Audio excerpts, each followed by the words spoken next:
Okay, let's continue with our theory, classical theory. We have the result. Now we know the function. We can look at the strong magnetic field or weak magnetic field limits. Let's look at the strong magnetic field or low temperatures limit. In this limit, x in the Lagrange function is quite large, so the function itself tends to 1, the limiting value for large x limit, so that the magnetic saturation happens. All of them are magnetized. Average magnetic dipole moment is mu. Average magnetization is of the order of n0 times mu. So all of them, it is magnetic dipole moment per unit volume. You remember magnetization. So all of them are magnetized, are in the same direction. In the opposite limit, high magnetic field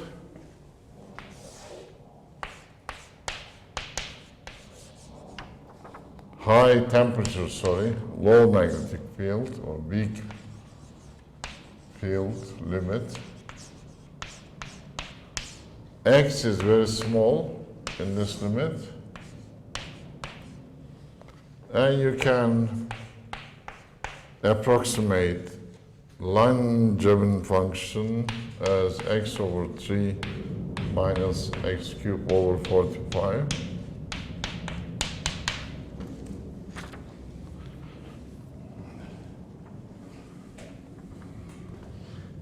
So the first term tells you about this linear part, and then that part is about going like x cubed. In the lowest approximation,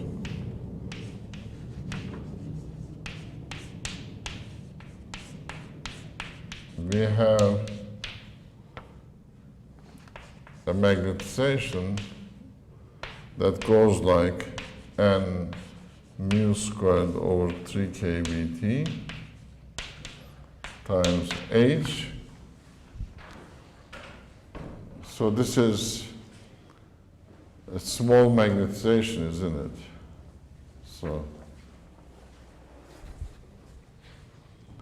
So isothermal susceptibility at high temperatures, limit as h goes to 0, magnetic field goes to 0, then z0 then h at constant temperature. This susceptibility goes like n0 mu squared divided by 3 kVt. Extremely important limit. So susceptibility goes like, at high temperatures, isothermal susceptibility goes like a constant divided by temperature. It is inversely proportional to temperature. Okay? Do you know this? This is known as a law, Curie's law for paramagnetism.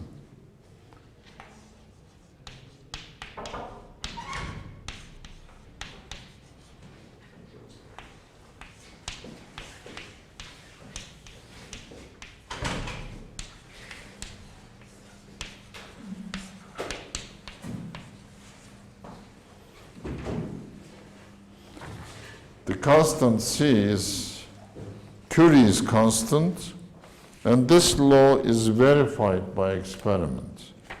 So what we did is to look at our result in strong magnetic field limit. We find them, all of them are aligned. Magnetization is maximum. At high temperature, function goes like x over 3 minus x cubed over 45 to the lowest approximation. Goes like linear, this part of the function. In that case, susceptibility becomes inversely proportional to temperature, becomes small in other words. And that is Curie's law of paramagnetism. Susceptibility that goes like 1 over temperature with Curie's constant C is typical in that limit. That is the classical theory.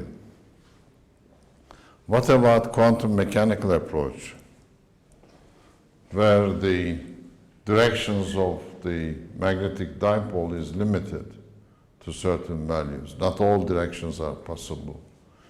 You cannot take integrals, of course. Let's go to that quantum mechanical treatment of the magnetic dipole moments. Quantum mechanically, we have the following.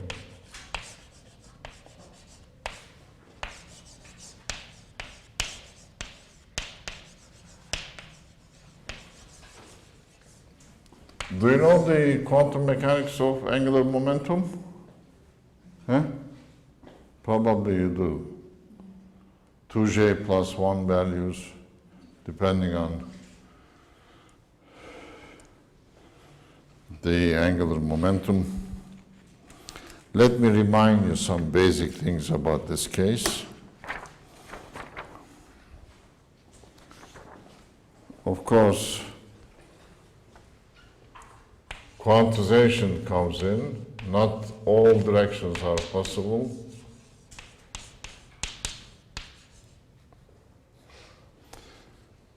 Mu z cannot have arbitrary values, only specific values.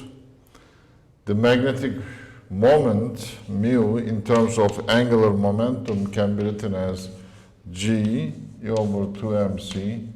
This is also the basic thing about the magnetic dipole moment and angular momentum relationship. That is the angular momentum.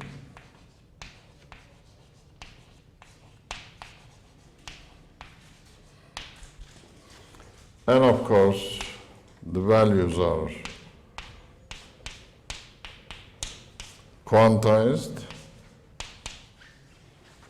You measure in terms of h bar. That's the unit, if you like.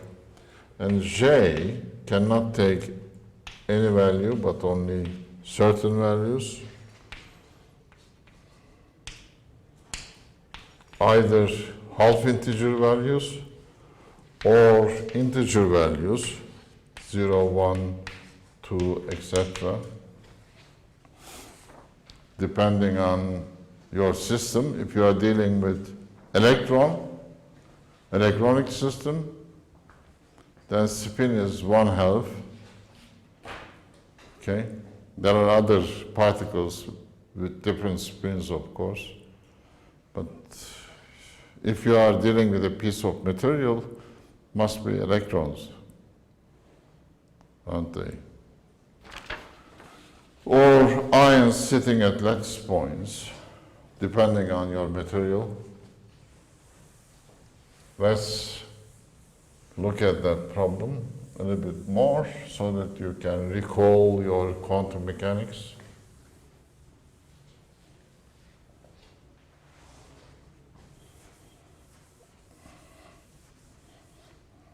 quantum mechanically.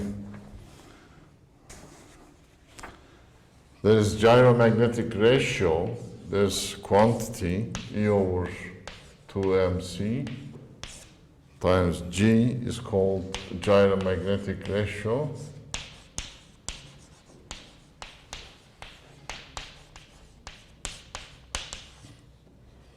of the dipole. G is Lande's G factor. Remember this? Okay.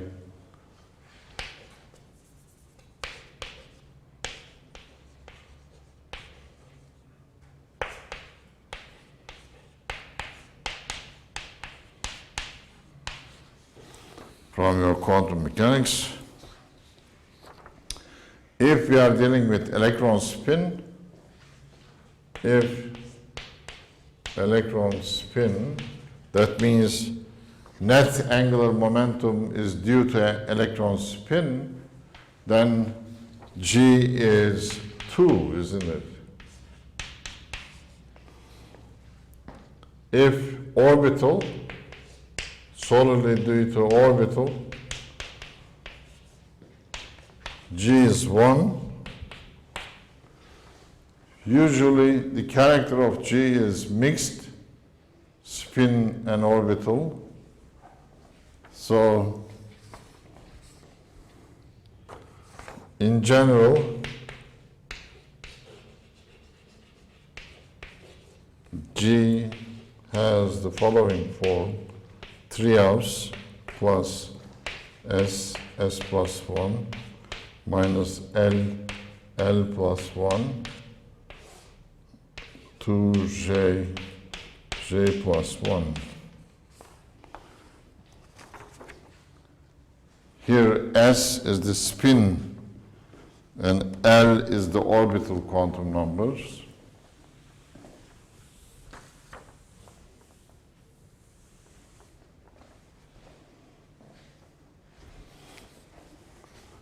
S spin and orbital quantum number of the dipole.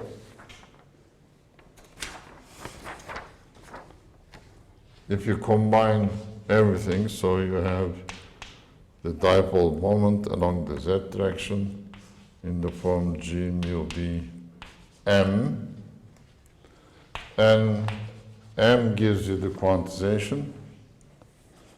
It goes from minus J to plus J.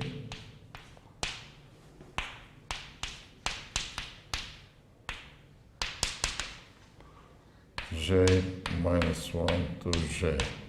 Remember this? Quantum mechanics of angular momentum.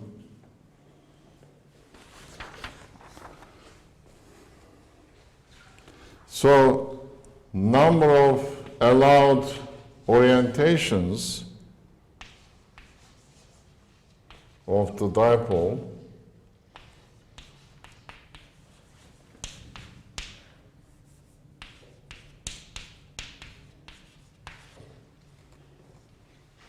for a given J is 2J plus 1. You can count that, it's exactly 2J plus 1. If J is 1/2, then you have two orientations, up and down, along the field or against the field. In this case, we can write the partition function and go from there to the thermodynamics, as we have done for the classical case.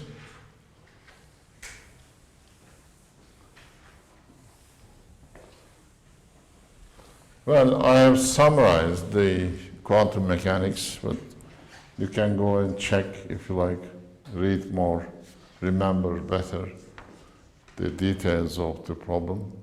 Okay? So, our one particle partition function, quickly I will give the main steps only. You can do the calculations yourself or with the assistant if you like. From minus j to j exponential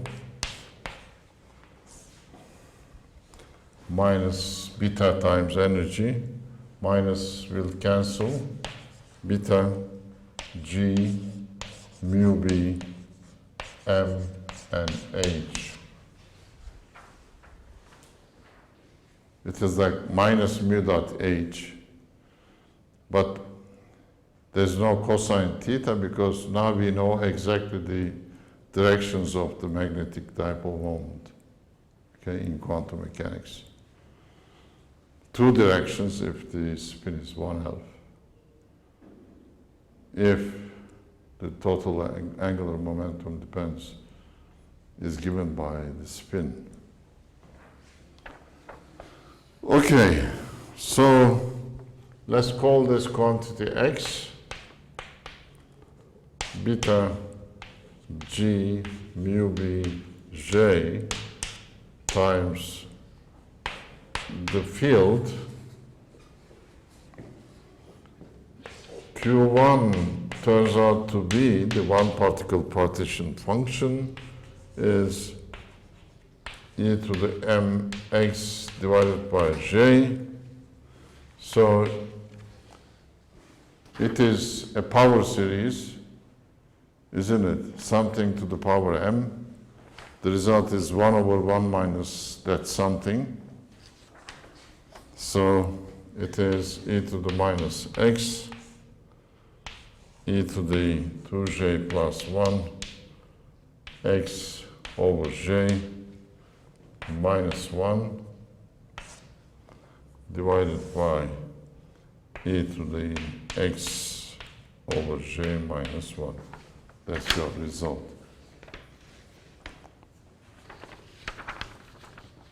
1/1 minus x, power series summation. Okay.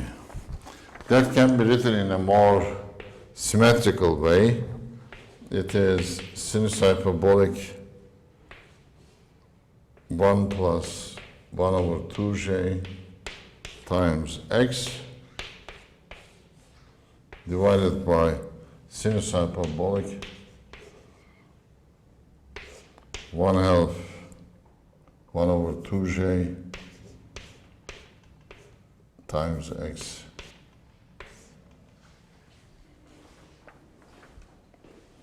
That is our one particle partition function. We can write the mean magnetic moment of the system. We are going to go to magnetization along the z direction.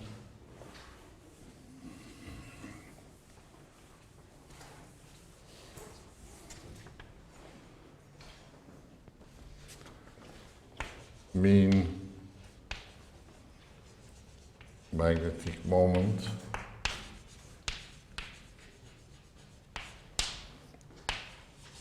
of the system,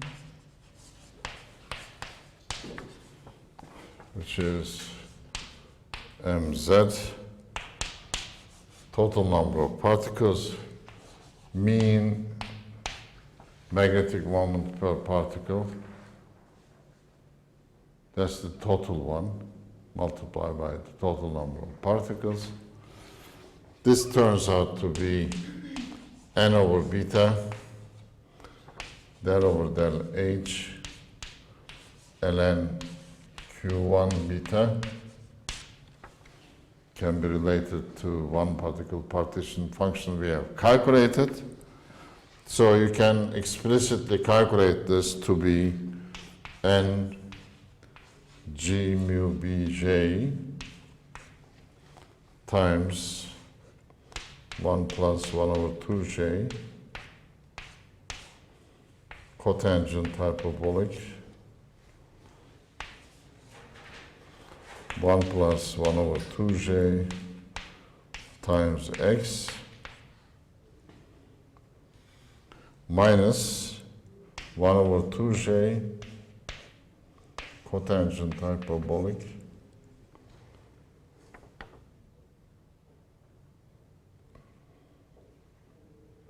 We have to close this.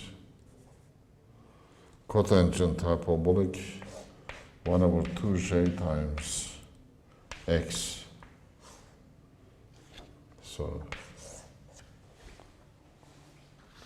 two terms.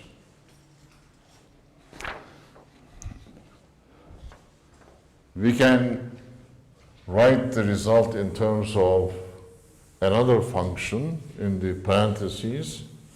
This function is known as, do you know, anybody, this function? It is Boolean function. Boolean function. So, mu z bar can be written as g mu bj b of j of x. This is the Boolean function of order j.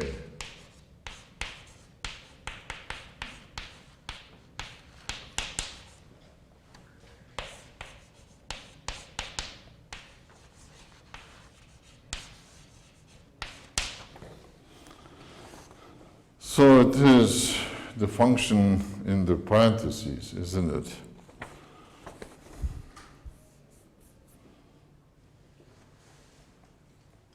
Huh? So it is total magnetization divided by n is the average magnetic dipole moment. So it is that multiplier with the parentheses. Whatever is in the parentheses is that function. Huh? So when you look at that function, you find a behavior of this sort as a function of x, bj of x. If you plot this, differences between cotangent hyperbolic functions, you get again a limit, a linear term like this, something like that. If this is j equals 1/2, if it is j1, it goes to 0 a little bit slower. So this is j equals 1/2, that is j equals 1. So it depends on j. L plus S.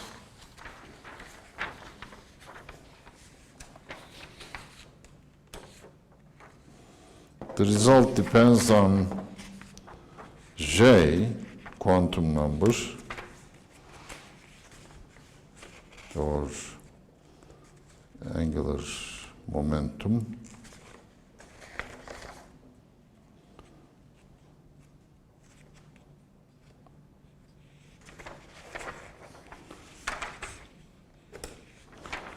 How does it depend on J? Well, we can look into details, if you like, by looking at the limits as our last job to do today. If we look at the limit j goes to infinity, large j value, in this thing, we have to simultaneously take g going to 0. That means mu is equal to a constant. Bj is independent of j.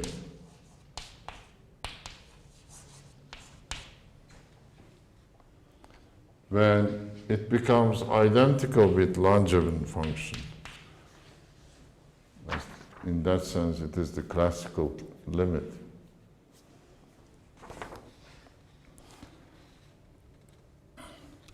Why is this? Why do we get the classical limit if j is large, very large? J, remember, limits the directions it can take. But if it is large, there are lots of different possibilities for the direction of the magnetic dipole moment. It is the classical limit, isn't it? Let's take the other extreme. If you take J having only two values, if J is 1L, allow only two orientations, so G is 2, the average dipole moment is mu z B1L x, so it is mu b tangent hyperbolic x. Here the limit depends on x value. Remember the division. If this is the case,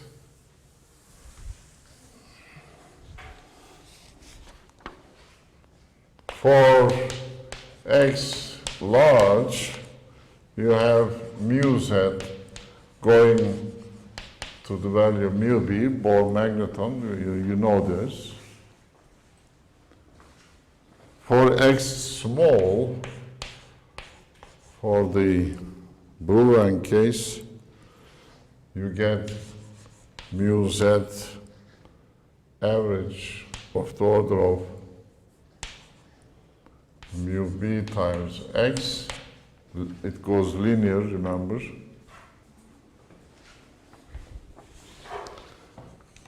This corresponds to Curie constant.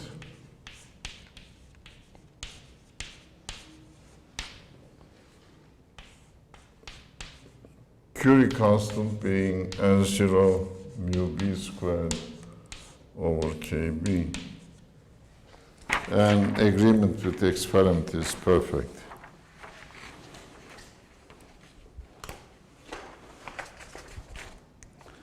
Should we summarize what we have done up to now in canonical ensemble? And you have seen the difference between canonical and microcanonical ensembles. Huh? In microcanonical, well, for classical systems, we went into the phase space. Classical mechanics should be recalled in that part of the lecture. And we have calculated the occupied part of the phase space by the system, isn't it? It was limited in XP system or QP phase space. Q, the positions are limited because you put the system into a box, or you take some grams of a material. It's a very well-known volume, isn't it? And of course, energy is going to be fixed, so that fixes the momentum components. So what we did is to calculate the volume of the phase space, divided it with the volume corresponding to a single state, so that gave us the number of states available to our system. And that was the contact with the entropy, Kb ln gamma, isn't it? That's what we did to go to thermodynamics in the microcanonical system. In canonical ensemble, we have energy exchange. We allowed the system to exchange energy with a heat reservoir, and all we have to concentrate on is the one particle partition function and n particle system partition function. If we know the partition function, we can get the thermodynamics. So your mental map in that case should be how to go from a partition function to the physics of the problem.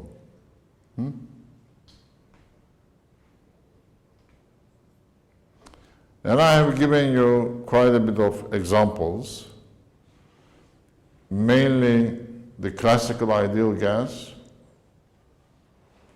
We did that both in microcanonical and canonical. We got the same results. Of course. Because in the canonical case, although there is a fluctuation of energy, it is very small fluctuation, so you can identify your energy, fixed energy, in the case of microcanonical, with the average energy of your system. That's why they both should give the same result. We did also, in both cases, the problem of harmonic oscillators.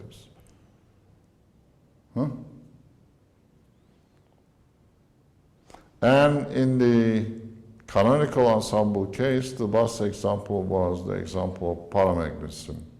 We have done that both classically and quantum mechanically.